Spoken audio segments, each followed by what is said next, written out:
सर्वाणीन्द्रियकर्माणि प्राणकर्माणि चापरे आत्मसंयमयोगाग्नौ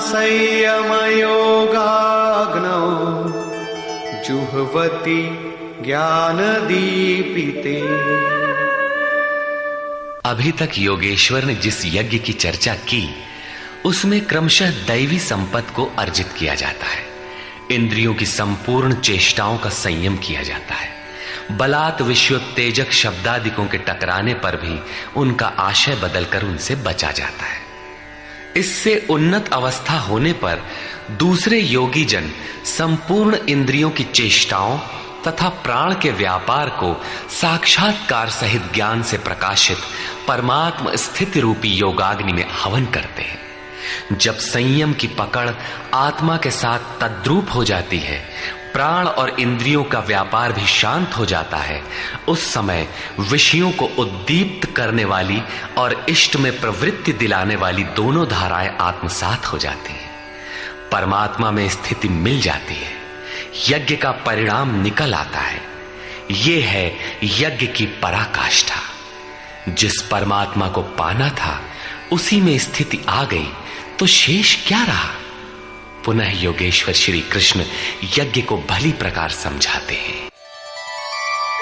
द्रव्य यज्ञास्तपो यज्ञा योग यज्ञास्तथा परे स्वाध्याय ज्ञान यज्ञाश्च यतयः संशितव्रता। अनेक लोग द्रव्य यज्ञ करते हैं, अर्थात आत्मपथ में महापुरुषों की सेवा में पत्र पुष्प अर्पण करते हैं। वे समर्पण के साथ महापुरुषों की सेवा में द्रव्य लगाते हैं। श्री कृष्ण आगे कहते हैं कि भक्ति भाव से पत्र पुष्प फल जल जो कुछ भी मुझे देता है उसे मैं खाता हूं और उसका परम कल्याण सृजन करने वाला होता हूं। यह भी यज्ञ ही है। हर आत्मा की सेवा करना, भूले हुए को आत्म पथ पर लाना द्रव्य यज्ञ है, क्योंकि प्राकृतिक संस्कारों को जलाने में समर्थ हैं। इसी प्रकार कई पुरुष तपोयज्ञ स्वधर्म पालन में इंद्रियों को तपाते हैं, अर्थात स्वभाव से उत्पन्न क्षमता के अनुसार यज्ञ की निम्न और उन्नत अवस्थाओं के बीच तपते हैं।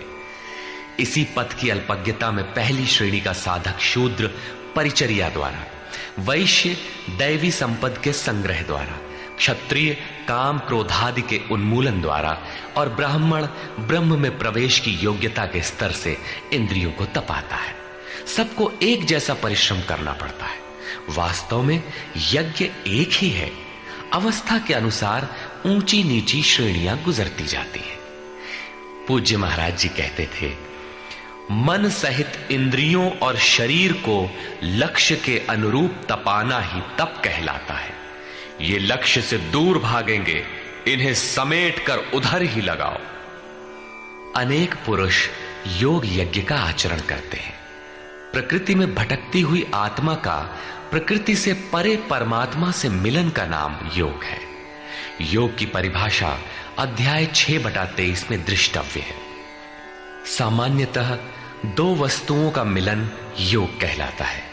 कागज से कलम मिल गया, थाली और मेज मिल गए तो क्या योग हो गया? नहीं, ये तो पंचभूतों से निर्मित पदार्थ हैं, एक ही है, दो कहां? दो प्रकृति और पुरुष हैं। प्रकृति में स्थित आत्मा अपने ही शाश्वत रूप परमात्मा में प्रवेश पा जाता है तो प्रकृति पुरुष में विलीन हो जाती है। यही योग है। अतः अनेक पुरुष इस मिलन में सहायक शम दम इत्यादि नियमों का भली प्रकार आचरण करते हैं।